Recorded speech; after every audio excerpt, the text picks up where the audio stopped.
Welcome to Beans and Bedrock. Hey everyone, welcome back to Beans and Bedrock. My name is Anupam, and today we are going to talk about something that has probably already bitten you quietly without ever throwing an exception. Here is the setup. You have a service that warms a cache on startup. It reads a table, builds a lookup map, keeps it in memory. You annotated the method with postConstruct because that is what postConstruct is for, and you put transactional on it as well because it touches the database and you wanted one clean transaction around it. The application starts. The logs are clean. No error, no warning, nothing red, and there is no transaction. Not a rolled back one, not a failed one. There was never a transaction at all. So what actually happens between the moment Spring calls your constructor and the moment your application says it is ready, because something in there decided your annotation did not count. This is the Spring Bean lifecycle and startup order, in the order it really happens. Before any Java, let me take you to an office building on its first day open. It is Monday morning. New building, brand new team, and everybody starts at once. You walk in. Reception has your details. Someone shows you your desk, hands you a laptop, points at the two people you will be working with. That part goes perfectly.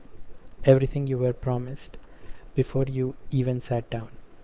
And you are keen, so you start on your first task immediately before anybody else has finished their coffee. Here is the thing nobody told you. Access badges are printed and handed out later, after every single person in the building has been settled in. Your first task needed the secure room. You walked up to that door and it did not open. No alarm. Nobody stopped you. You went back to your desk and ticked the task off as done. And there is a second problem sitting right next to it. You were so early that the shelves you were supposed to file into had not been delivered yet. Hold on to both of those pictures. They are the same two bugs. Now, put that office into Java. Here is the service. Nothing exotic. It is annotated service with a JDBC client injected through the constructor and a map it is going to fill. And here is the method. Annotated postConstruct, annotated transactional. Inside it runs one query, loops the rows and puts them in the map. Read that method again because there is nothing wrong with it. The SQL is fine, the loop is fine. Call this method from a controller and it runs perfectly inside a real transaction exactly as written. Now start the app with transaction logging turned on and watch what does not appear. No creating new transaction, no initiating transaction commit. The query runs. It runs on its own on an auto commit connection outside of anything. The transactional annotation did nothing at all, and this is not a bug in Spring. This is issue SPR 6002, opened in 2009, closed as declined, working as designed. I have shipped this exact bug. Mine was worse. Mine was retryable. A cache worm that was supposed to retry 3 times against a slow database, which in production retried exactly 0 times, and the first thing I knew about it was an empty map at 9 in the morning. The annotation was right there in the file. It just was not switched on yet. So let us walk the actual order, because Spring is not doing anything mysterious here. It is one method and you can read it. The method is initializeBean in abstract auto wire capable bean factory. 4 calls top to bottom. 1. Invoke aware methods. If your bean implements bean name aware or application context aware, that happens here. 2. Apply bean post processors before initialization. 3. Invoke init methods. 4. Apply bean post processors after initialization. Now, where is postConstruct in that list? Almost everybody says step 3. It feels like an init method. It gets called an init method in every article you have ever read about it. It is step 2. postConstruct is not handled by the bean factory at all.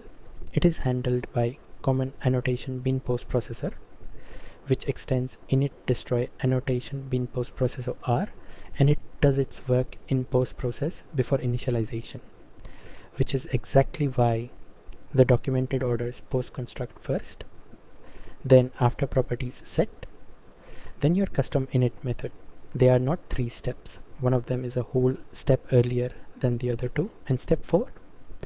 Step 4 is abstract auto proxy creator post process after initialization. It is 5 lines long and it calls one method, wrapIfNecessary. That is the line that puts your bean inside the proxy that carries transactional and async and cacheable and retryable. So here is what I really want you to take away today. Your post construct method does not run on your bean. It runs inside the machine that is still assembling your bean, 2 steps before that bean gets wrapped. This you are looking at is the row object. The annotations live on the wrapper, and the wrapper does not exist yet. You are not you yet. Okay, hand out the badges first, then do the work.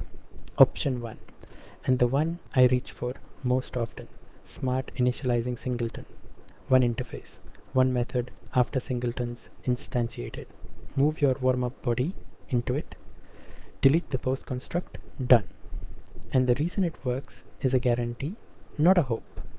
Straight from the Java doc. Invoked right at the end of the singleton pre-instantiation phase, with a guarantee that all regular singleton beans have been created already. In the source, it is literally a second loop. Default listable bean factory.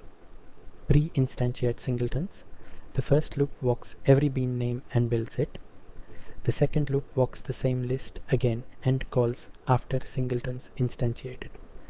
Every proxy in your context exists by the time that second loop starts, including yours. Option 2, if you want it later still. Event listener on ApplicationReadyEvent that fires after the context is refreshed, after application started event, and after every application runner and command line runner has finished. It is the last thing Spring Boot publishes before it starts taking traffic. Your transaction works, your retries work, and now the other half of the problem. Those shells that had not arrived. If your startup code touches the database, you do not want to be racing flyway. Annotate the bean or the bean method with depends on database initialization. Spring Boot already does this for JDBC client, JDBC operations, and the entity manager factory. It just does not know about your bean. And for plain bean to bean ordering, where there is no injected reference between them that is depends on by bean name, it is blunt. But it is honest about being blunt. 2 traps, because if I sent you away right now, you would walk into both of them. Trap 1. The order annotation does not control startup order. I know it looks like it should, and the Java doc says otherwise about as plainly as a Java doc ever says anything. Order values may influence priorities at injection points, but they do not influence singleton startup order, which is an orthogonal concern determined by dependency relationships and depends on declarations. Read that again. Injection points, not startup. So where does order actually do something? Sorting a list that you inject, sorting your application runners and command line runners, which Spring Boot really does sort with annotation aware order comparator. But putting order on 2 services does not make one get built first, ever. Trap 2. The warning you have definitely scrolled straight past. Bean of type something is not eligible for getting processed by all bean post processors. For example, not eligible for auto proxying. That is Spring telling you politely that a bean got built too early. The usual cause is a bean post processor declared as a normal, non-static bean method. To call it, Spring has to build the entire configuration class first, which drags in everything that configuration depends on. all of it gets created before the post processors are ready, and all of it comes out unproxied. The fix is one keyword. Make the bean method that returns a bean post processor static. A static factory method does not need an instance of the configuration class, so nothing gets built early. One keyword. The warning goes away, and so do the 4 beans that quietly had no aspects on them. Okay, we saw all of this. Let's quickly do a recap. The problem. Post construct runs at step 2 of 4 inside apply bean post processors before initialization. Your proxy is created at step 4. So anything that lives on that proxy, transactional, async, cacheable, retriable, is simply not switched on yet while your post construct runs. And nothing tells you the fix. Do your startup work later on purpose. Smart initializing singleton when you want it the moment every singleton exists. Application ready event when you want it after the whole application is up, and depends on database initialization when that startup work needs the schema to already be there, and the payoff. Startup stops being the place where things quietly do not happen. Your warm-up runs in a real transaction. Your retries actually retry. And your ordering stops depending on whichever class the class path scanner happened to reach first. So here is your homework. Open your codebase, search for post construct, and for every hit, ask one question. Does this method or anything it calls depend on an annotation? Because if it does, that annotation is not on yet. Thank you so much for watching.